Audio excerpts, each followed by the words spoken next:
Good evening and welcome to the Drive at 5 on IntellectualRadio.com/iHeartRadio station. I'm your host, Roman. We have a good show planned for you today.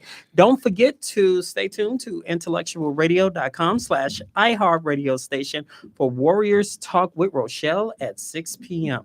Tonight, my guests are coordinators of the holiday market and pre-Kwanzaa celebration that is happening this Friday at the Harriet Harrison Park of the Chicago Park District, correct? Yeah. So please give a Drive at 5 welcome to Linda Jan, Sabrina Scott, and the Copper Freak. Hey, thank you. So I'm going to start with you. Please give IntellectualRadio.com/iHeartRadio station your background, and then we go down from there. Okay, I'm a former Up to the mic. I'm a former CPS teacher and case manager and counselor. I've been retired now for about 10 years. Sabrina? Almost close to Linda. I'm former CPS, retired teacher, specializing basically in primary grades, and I've been retired for about 5 years. And I am a self-taught metalsmith. I design all forms of copper metal jewelry. Okay. So tell us a little bit about the holiday market and pre-Kwanzaa event that's going on this Friday. Okay, so the pre-market Kwanzaa is the baby brother of the Festival of the Arts, which takes place every Labor Day weekend in Washington Park. It is sponsored by the Africa International House, who is the proud producer of this event. It boasts of over 200 vendors each year and over 100,000 attendees. It's a big event.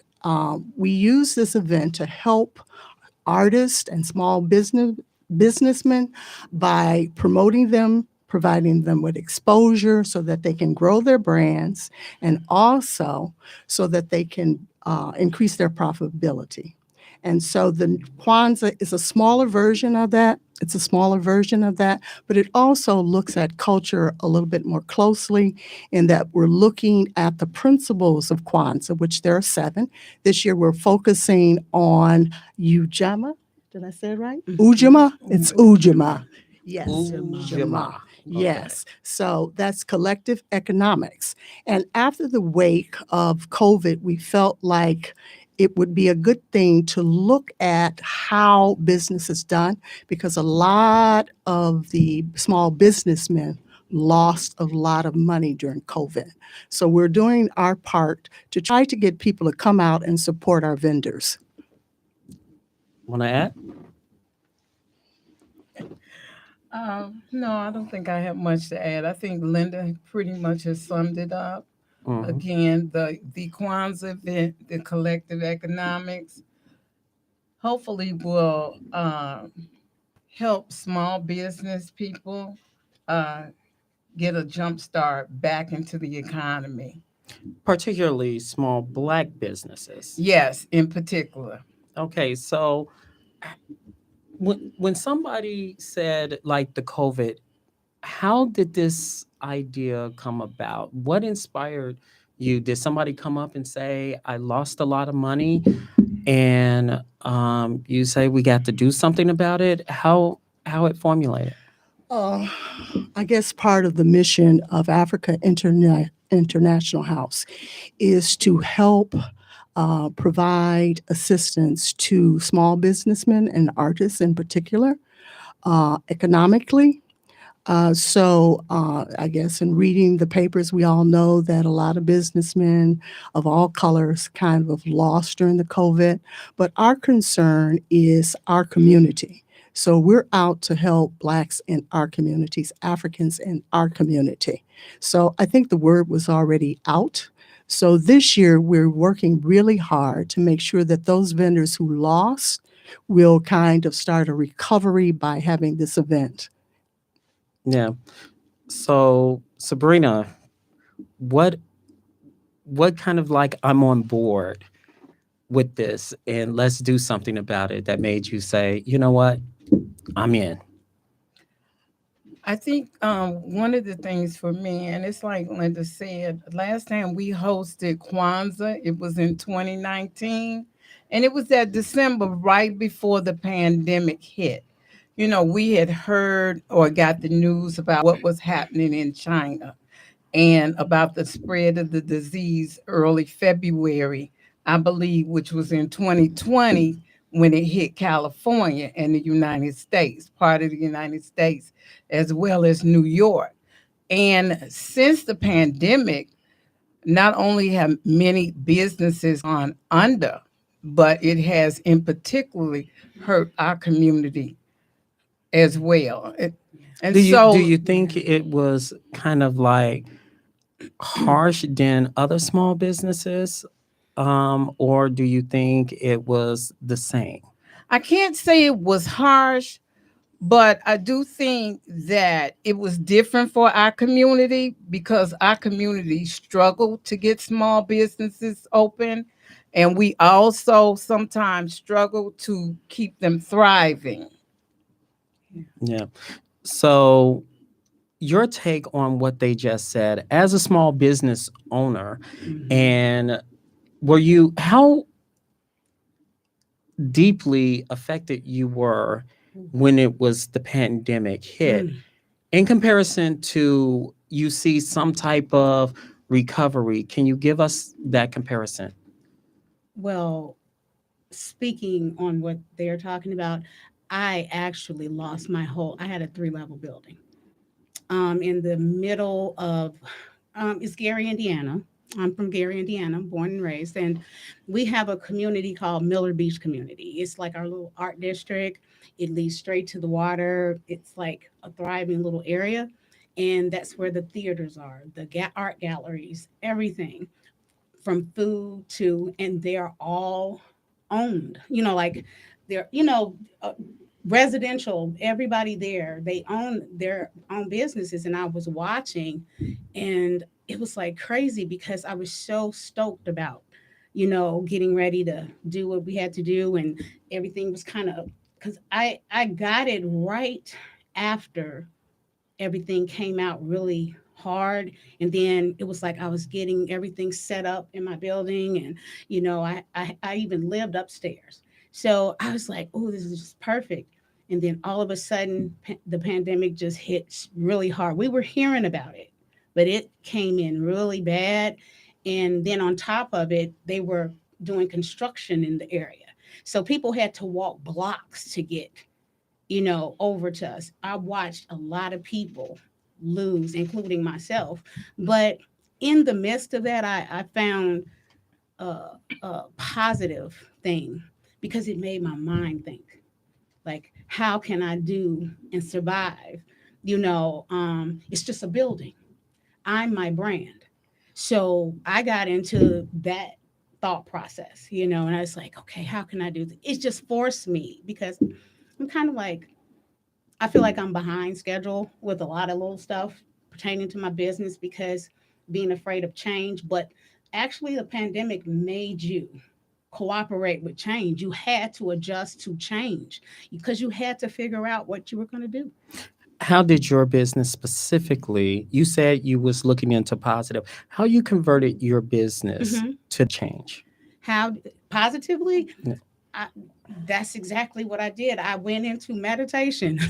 Me and God had a long talk, and I said, hey, I want to see the pros out of the cons in this.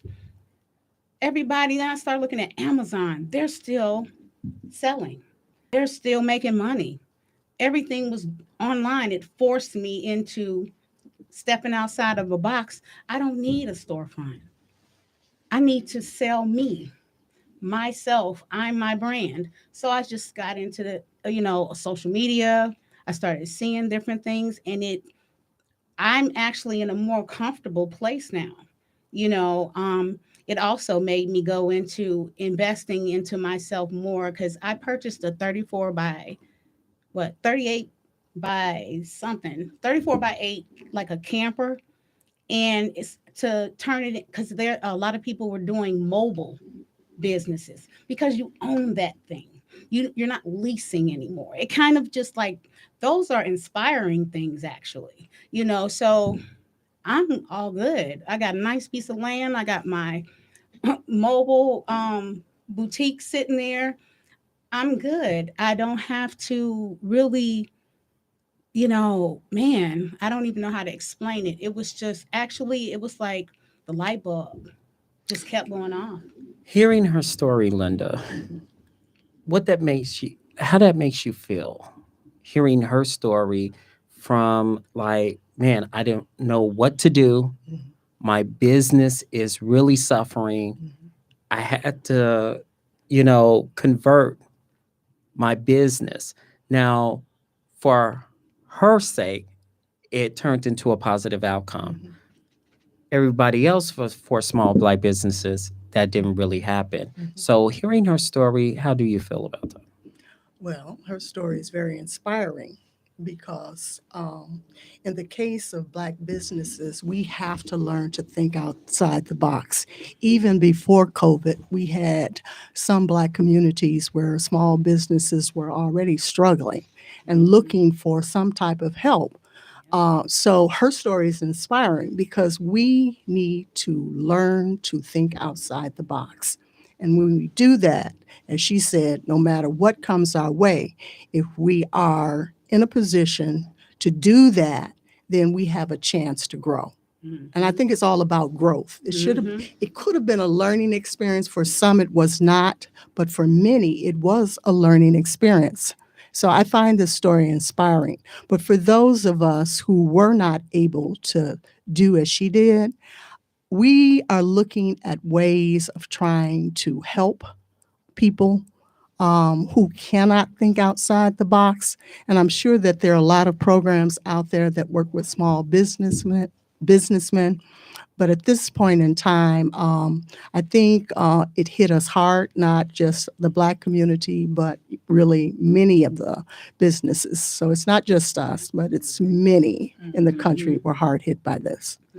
So, Sabrina, as an educator yourself, you're hearing stories after stories about Black businesses in the pandemic, and they're kind of like, I don't know what to do. What you say to them? I say, don't give up. I say, keep Absolutely. trying. Yeah. And as Angela said, the carpet freak said, start looking outside of yourself. Start doing research. Start seeing what help is out there.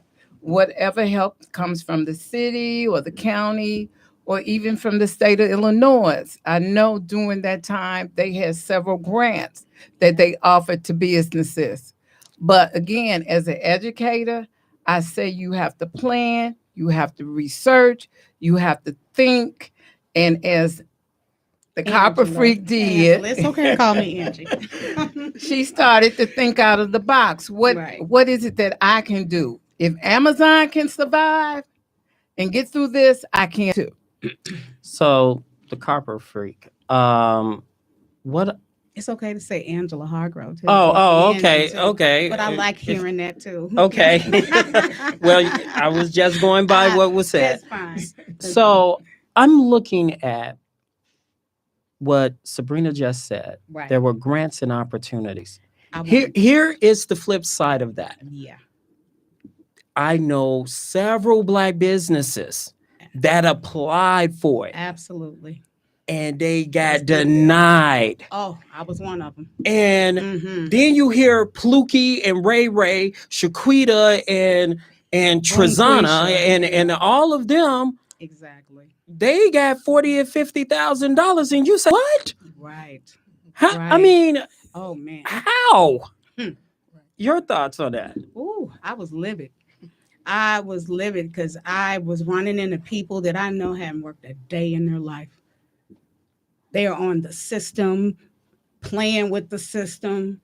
They can go out and work, but now all of a sudden they're entrepreneurs. They ran out and got them a little LLC and a miscellaneous. No, let me Oh, stop my you there. gosh.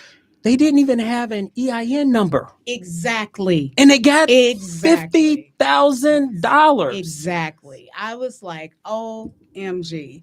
Like I said more than OMG, but you know, here I am, with the EIN number as well as under sole proprietorship because it's just me. I'm the machine that makes all my designs and my jewelry. So I'm sitting there like, oh my gosh, I can get this grant. I can do this. But not only did they let anybody and Pookie and them get it, okay? When I started going into the grants, I started realizing that it was almost like how they I'm trying to find the word for it. Gotcha moment. No, how they when you had to go through each page and fill out, it was so meticulous. Like I deem myself pretty smart. I can read. I went to college, I have a degree. So I'm just saying, but it's almost like that fine print.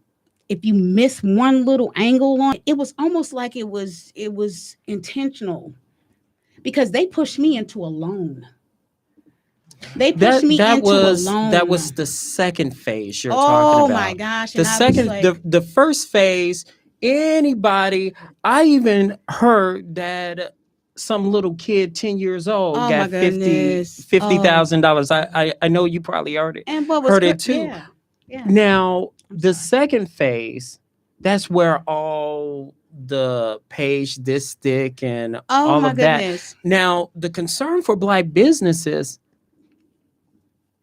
they really didn't fare so well No. with the first phase. Mhm. But Pluki, Ray Ray, Shaquitas, and Trezanas, and Kabikos, and And all a pit those, bull next door. and Pit Bulls, and all of them, Right. they fared better. Now they buying these 3-wheel cars that's expensive, all of that, and you like, you mother Yeah. sucker. Mhm. I'm saying that to say that the legit Black business owners, Mm-hmm. and they're watching major corporation get millions of dollars. Mm-hmm. Pluki and Ray Ray get 50 to 60,000 and stuff like that. And you I got pushed into a loan. I couldn't believe it. It was $10,000. But on the flip side of that, they actually contacted me and because they wanted an itemized of what I did with that money. Can you present an itemization of everything you've used the money for or going to use the money for? Keep your receipts, blah, blah, blah. And I was like, oh, that's fine. And they said, so once we get like I guess they had a deadline for something. So what ended up happening was they said to me, well, okay, if we ever right now we're going to forgive they went through a forgiveness of the loan. And I was like, this got to be a joke here. What are they doing? And so they sent me an email and they said, okay, at any given time that they decide that they want to ask me for documentation of what I use that money for, would I be able to present it to them? And I said, yeah. When your heart and your truest heart's intent is in the right place, I didn't have nothing to worry about. Like even if they come to me 5 years from now, I'm be able to show them the documentation. For one, I got a big old huge 34 by 8 mobile boutique. So no, I'm fine. Yeah. So Linda, when you hear this about Black entrepreneurs, legit ones, got, like, I'm just going to say, ass out Mm-hmm. of the grant process, and your organization got to do something about it, you say to that of what she said. Of course, when I think of that, it's somewhat embarrassing. because we are economically behind. We're still behind. And it kind of hurts to hear those type of stories where we have taken advantage of the system and then those who are legit have not. They have not benefited from these things. However, I think one of the reasons that the government did what they did on the first run, they were trying to get help out immediately. So the process was made easier. Somebody spoke and said, look, as you say, Shaquita and somebody else is getting this money. We're going to have to make this a little tighter.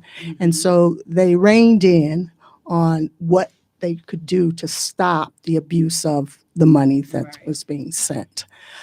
In our organization, it has always been our goal to help small businessmen and artists alike. We continue to do that by having these programs like Pre-Kwanzaa, like the African Festival of the Arts, where we bring exposure to these people. This is a place that they can come and show their wares and get exposed and benefit from um, others that come, like the patrons, by the corporate sponsorships, also by just being in a location where they can also communicate and socialize with others who are in the same predicament. Not that all of our vendors are in this predicament, because we do have established and emerging artists, we do have established businesses, and we do have emerging businesses. So we do our best because we're looking at a certain community. We're not looking at the whole community. We're looking at a certain community that has continued to struggle based on race. So we're looking at that from that connection. It's not like we shut our eyes to what is going on, but we continue to do our part. And then our part happens to be that of working with those Black, as you say, those Black African um, merchants who may be having a problem, getting off the ground by giving them the exposure that they need. So this is how we deal with that. And it's again unfortunate that we have certain segments of our population that would abuse. Sometimes I think it makes us look bad as a race, but I think that that occurs in every race, right? So I kind of look at it in that lens. Sabrina, when it comes to when it comes to your organization and helping small Black businesses, what's the first thing that comes to mind? I think for me, the first thing that comes to mind are our programs. And as Linda said, our flagship program, which is the African Festival of the Arts, is huge. We have over 200 vendors that come from across the country as well as come internationally. And so that's a huge support that's not only for our Black businesses, Africans as and African American businesses, but also for exposure of the culture and exposing the culture, our culture, to other races. And so that's one of the biggest things I think that African International House does. It it shines a light on all that we bring as a community and as a culture. How did you convince the masses to get on board with this event, vendors, so to speak? How do you convince the masses for that? Well, we had a number of returning vendors. And unfortunately, during the pandemic, we also lost some vendors. And we also learned, unfortunately, that some of our vendors had taken ill. So basically, by word of mouth, from vendors, from people within the organization uh, who have just put the word out there. How do you regroup, Linda, since the COVID? How your organization regrouped since then? I hate to say this, but publicity, getting the word out and letting people know what's going on. But also, again, as we've always done historically, is to let people know the talent, the creativity that our vendors have. That's invaluable. And just getting the word out that we have such creative people coming out who want to share their wares, I think that makes a world of difference. And we do have some very great vendors. And this year alone, even though we have lost vendors, we have gained some new ones. And I think they are worth talking about. Like the copper freak right there. Like the copper freak. Yes. Absolutely. Because she specializes in the copper jewelry. Yeah. There you go. Thank So tell us a little bit about your your vending experience with this organization and also your jewelry, your product. My experience with this particular event is I did take a hiatus for about a year or two. I've been coming for approximately maybe 5 years off and on. And I always have the greatest experience. I love the atmosphere. I love just seeing all the creativity, you know. And I know that it's going to probably be even more brilliant now, like to see all the creativity because we, like I said earlier, a lot of people was forced into, you know, thinking outside the box, trying to figure out how to get an income. So you have a lot of creatives out here now that I can't wait to see everything that's going to be sitting out there. I'm probably going a little every little bit of money I make, I'm probably going to end up spending it with somebody else. you know. So yeah, I can't wait. I can't wait. I love the experiences when I come. Yes. We was there. Intellectual Radio was out there at the African Festival. And one thing that I saw that was amazing Mhm. is black vendors, like the camaraderie Mhm. and bartering at the Yes. same Yes. time. Yes. If you don't have enough, I got this. Can I get Right. I that? love Yes, it. I love yes. it. So tell us about that experience. And is it the same exact experience with the pre-Kwanzaa event? The bartering. Yeah, the Oh, bartering I and love the it. bartering and the camaraderie. Yes. I I think the camaraderie. Camaraderie. Yeah. The camaraderie It's the same. And is you the know, exact same and experience. just like the Godfrey said, it was kind of slow initially the last time we did this, and one could see vendors walking around. They got up and Mhm. walked around and looked at other people's wares and Mhm. bought something. So they actually left their tables and went to look, and yes, they Mhm. did. They bought other people's stuff that that were there. So that As a was nice. coordinator, how that makes you feel? Well, this was our first time doing this. It made us feel very good. Would you say we felt really? I think it made us feel good. One of the things from the first event that we planned, we tried to make our vendors comfortable. We wanted them to feel like this is home. This is a place that you've been coming to for some years, but we wanted them to have a different feel under us as coordinators. So we wanted it to be inviting, we wanted it to be comfortable, we wanted it to be friendly for them. Period. Absolutely, Absolutely. period.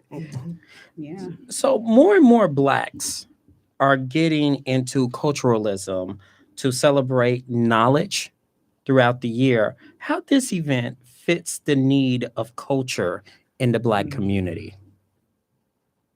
You know, this brings me back to that situation. Was it Juneteenth? Oh, Yeah. yes. Juneteenth. I think when this Kwanzaa is a secular holiday for blacks, and I think these type of holidays kind of bring us together as a race. Unlike Hanukkah and some of the other ethnic holidays, these holidays seek to bring us together as a race. So I find that doing Kwanzaa is a way to bring us back to our roots. It really does, as a culture, that we have the opportunity to sell both in our own neighborhoods and outside. And part of Kwanzaa is self-determination, self-reliance, have purpose. These are the Kwanzaa principles that bring us together as a nation, a Black nation. So these holidays are important. And I think we as a people continue to reckon with the fact that we are divisive. That divisiveness is causing us a lot of problems. So when we come up with these holidays, they're not just a go and party, but they're a way of bringing us together as a people. And that's what Kwanzaa does. It brings us back to our roots. Do you agree? I do agree. I do agree. Why? It's so important for us to understand where we come from, our heritage. Absolutely. We, sometimes we don't think about that. Life gets to be like a rat race. And so we just go about life every day. But if we sit and reflect the values that our parents taught us or our grandparents taught us, that's important. And all that is part of the cooperativeness, which is another principle from Kwanzaa.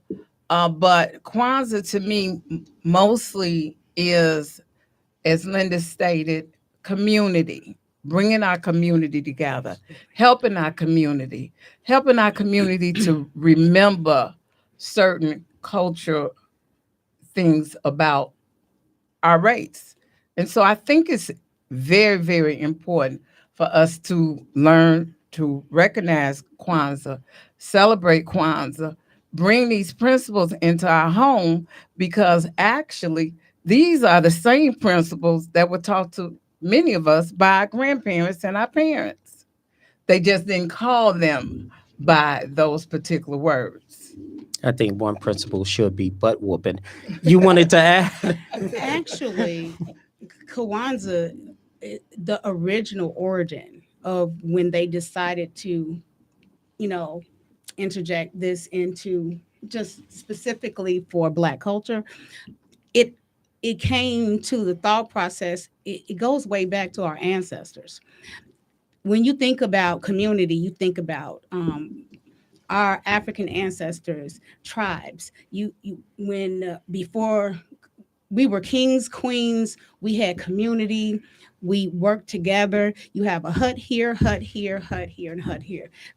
Families in each one. That father of that hut passed away, the community helped raise that that wife, the children. No child goes motherless, fatherless. No child has to worry about. And now you have a bigger collective.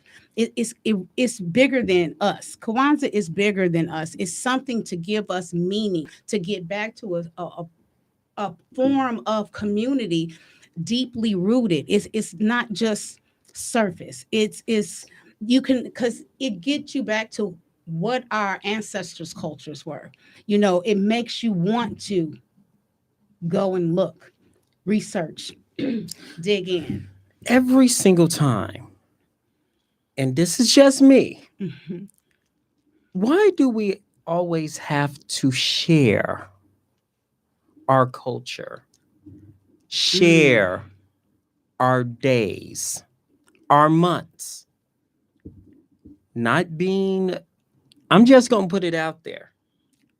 Every single time, it's Cinco de Mayo, it's Hispanic.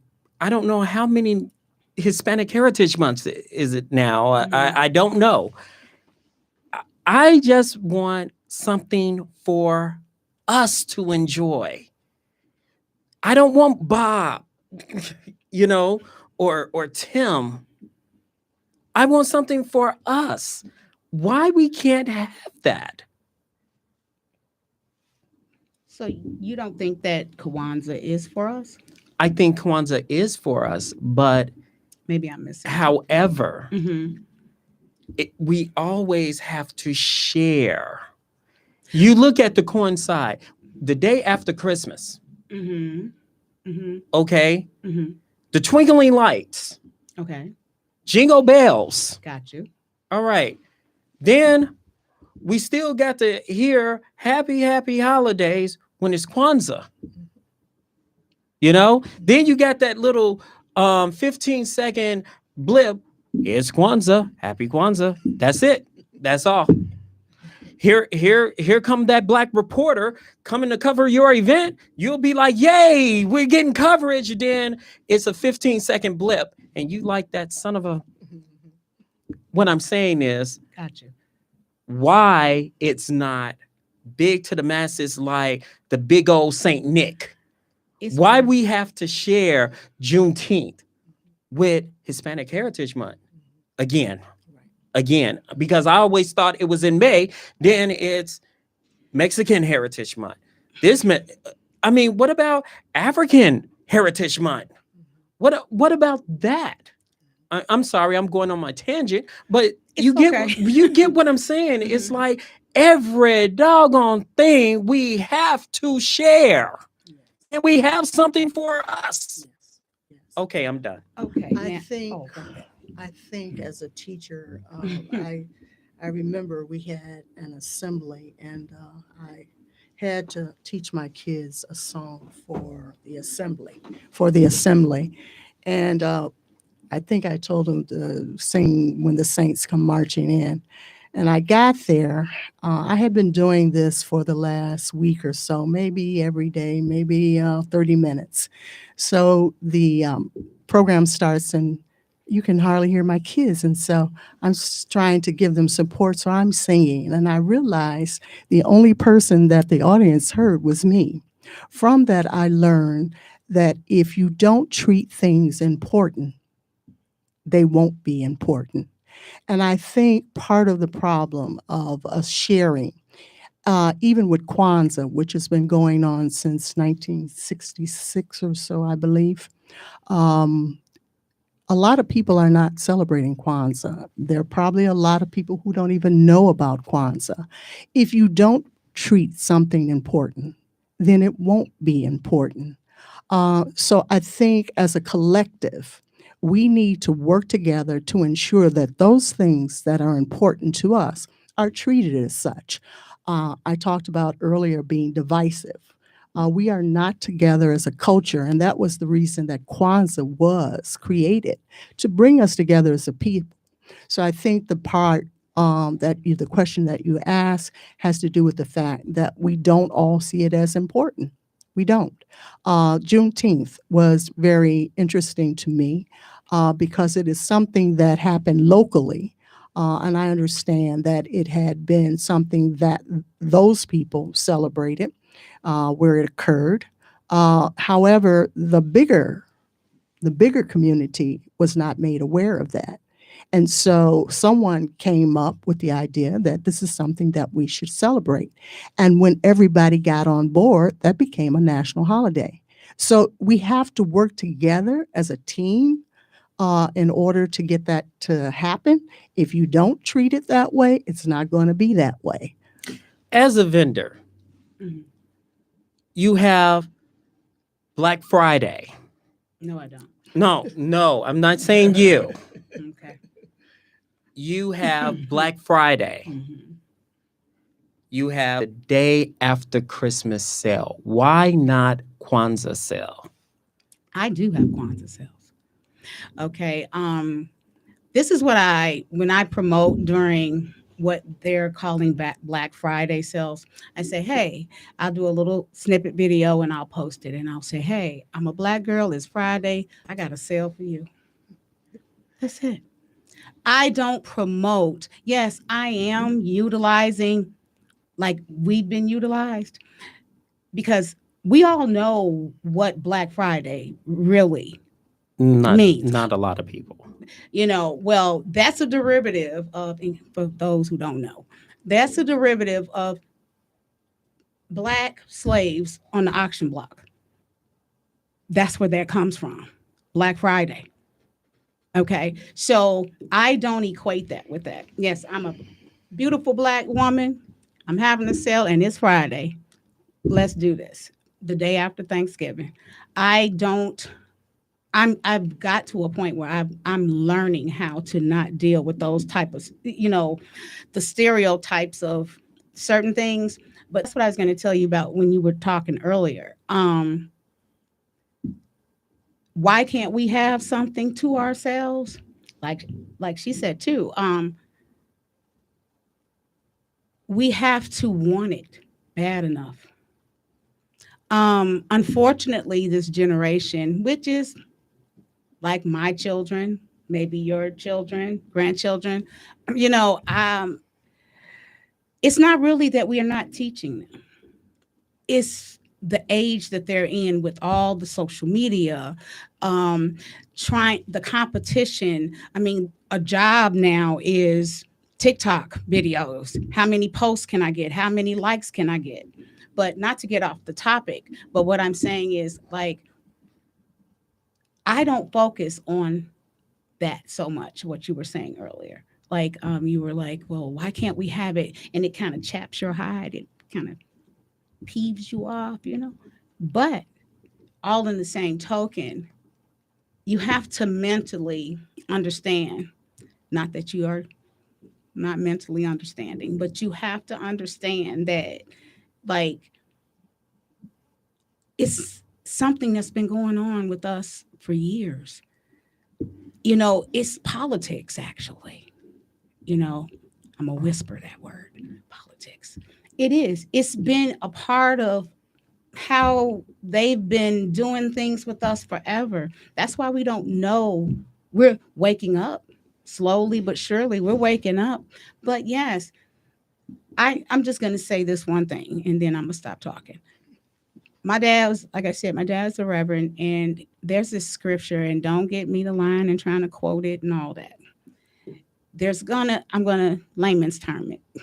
There's gonna come a time where right is gonna be wrong, and the wrong thing is gonna be the right thing to do. That's the layman term of that scripture, and that's where we are in our lives right now. What appears to be the right thing to do is really the wrong thing. That's why it's so hard for us to get to where we need to be collectively as Black people. How we can get together, celebrate, really have informative things going on. Not to say that I don't mind, I love being in that connection with the vendors and all that stuff, but it's not, it's bigger than making money in the business. It's about being informed, you know, networking, not just your business, but your mind, ideas, you know, it's bigger than that. That's what brings community together, you know, to So, me. why not have a Kwanzaa spokesperson? You have Big Saint Nick for Christmas. We could have somebody, the spokesperson of Kwanzaa for that year. Why not? You're laughing at I'm not me. laughing at her. Oh no, she had that look like she was trying to visualize. Could our spokesman be? Yeah. You want to? No. Well, that is a good idea. A Kwanzaa spokesperson, Yeah, a basketball star. that's true. I mean, you have Or Kyle Irving. You have what's that guy's name? You know, off the top of my head, several other people that could be a Kwanzaa spokesperson. What I'm saying in essence, in order to get the message out, Mhm. and in order to not, Why well, I'm not? shaped like Big Saint Nick, but I'm No, not. but that's I'm not not. it. That's not it, though. So You're on a perfect stage for yeah, Earl will be a good person. it. um, Christmas lights, glamour, music. Kwanzaa don't have the lights. They don't have that. However, we have the seven principles. In your event, you talk about culturalism. Will the 7 principles be incorporated with that? I think they are. I think they are. I had talked about yes, I said I think they are. We talked about some of the principles of, self-reliance, purpose. We talked about Ujima, which is the collective economics. We talk about responsibility. These are all incorporated in what we do when we do what we do, which is help our vendors, spotlight their talents and their creativity.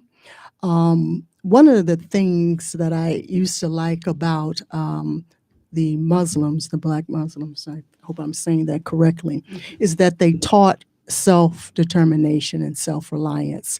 I think that was a principle that really had me look at them closely.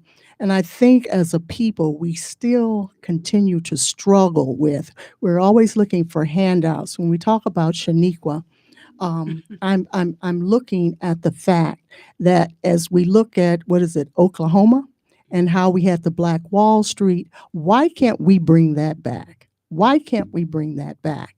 And we do that by helping our struggling businesses.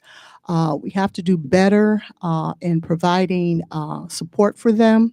I think instead of looking outward, we should be looking inward. We have the tools necessary. Our children have come to learn how to network, which is invaluable, something that we had a lot of self-made people before. But now with the networking, we're working together as a people. And I think we need to expand on that. So that's where I see it. And I think Kwanzaa is all about that. We are working in a community to help a community.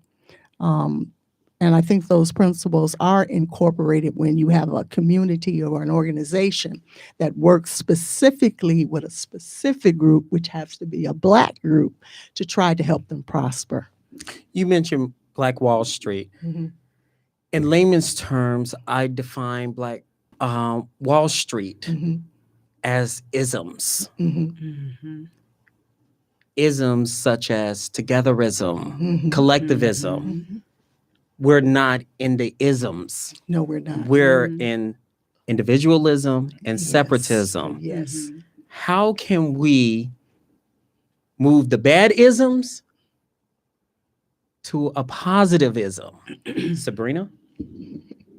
I think we can do that again by recognizing who's in our community, supporting each other, supporting our businesses. It's so important. Years and years ago, there was a 63rd Street, there was a 47th, a 43rd, a 51st Street. There were businesses in Roseland, and all these businesses were booming businesses within our community. Over time, that has changed. Not only have the businesses changed, but who owned those businesses changed. And over time, we started going out to the mall, which was no longer in our community. And we were taking our monies out of our community instead of keeping them in our community and keeping jobs in our community. So basically, supporting our community is crucial. It's crucial. Today, I notice we have a lot of businesses coming back. A lot of businesses are coming back as Black owned. We must support them. So I'm going to throw this question out there for everyone. You can just jump right in. And it goes back to the isms in education. Pops had a store and it was thriving. Pops said, I want to retire. Come on, young buck, take over this. Oh my gosh. And he says, no, because I want to become a rapper. I want to be the young Yeezy or whatever. I want to be the next drill music type of person? Your thoughts? I'm laughing because I'm living that experience. Right. And my youngest son, we've gone from I want to go into football, I want to be a rapper. He's all over Bitcoin, and he is still learning where his niche is. And I think young people, they basically, a lot of times, they don't want to latch on to what you're doing, or they see things a little bit different. They want to find their own way. And I think that's okay. But I also think somehow we have to, as a community, to get them to understand and see, hey, this is a family business. And in order to keep this as a family business, in order to keep this as a business in our community and keep our community growing, it's really important that we need some of you to latch on. You want to add to that? Well, what I do for a living. Okay. I've been trying to get my daughter, bless her heart. I'm very proud of her. She works in a hair salon, 19, own apartment, all that. I can't like before this part.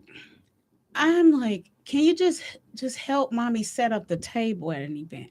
Can you just come and do this? And okay, I'm like, she don't want to be a rapper or nothing, but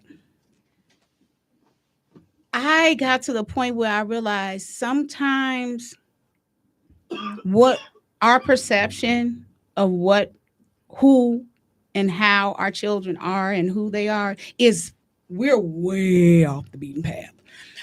And that was the biggest thing I had to come to the conclusion of with my daughter. Actually my son is more like me, very adventurous.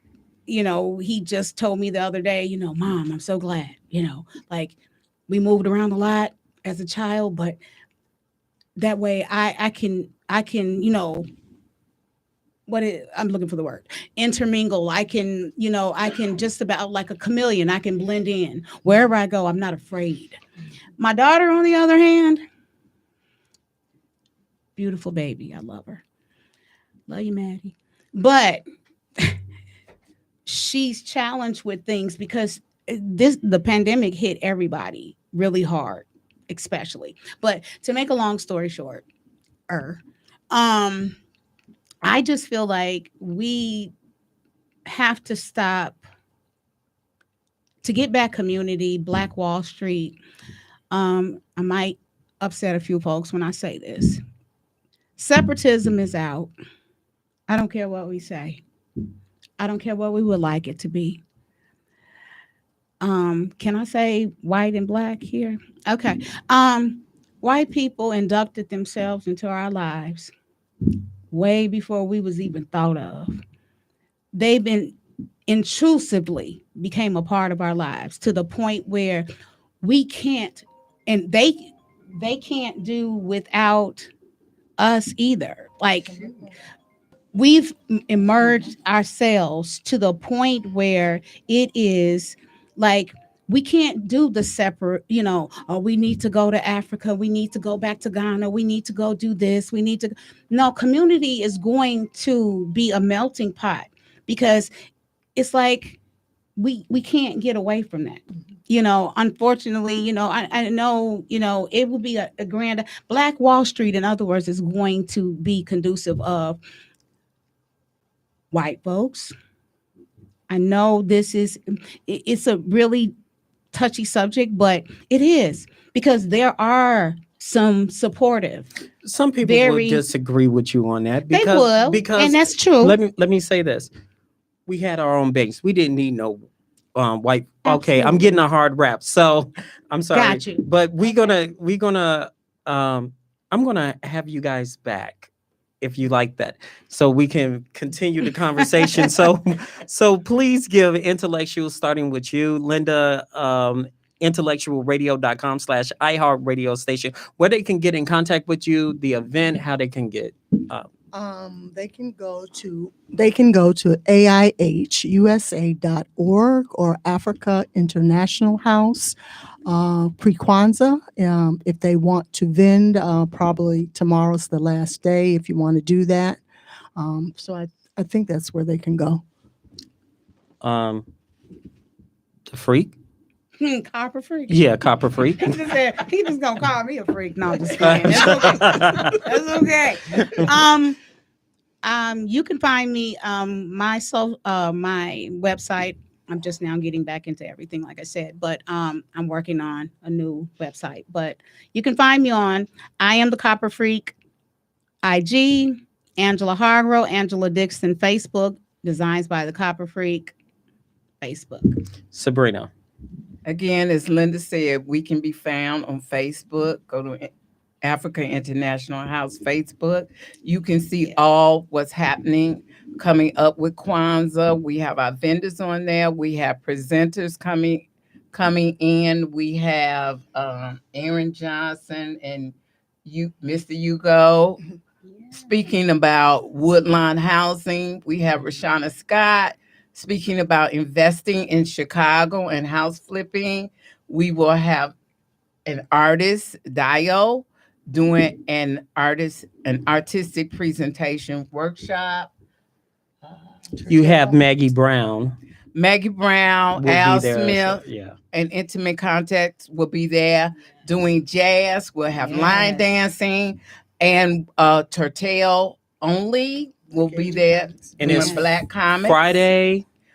What time? Friday from 11 a.m. to 8 p.m. Saturday from 10 a.m. to 7 p.m. All right. We're looking forward to seeing everyone out. Come out. We have a lot. And the food. All right. Food. Thank you free so admission. Free admission. I'm getting a hard rap. Okay. All right. Don't be a stranger to Drive at 5. Thanks to Earl Winfrey, our executive producer, Wanda behind the scenes. You guys have a wonderful week. Thank you. Thank you.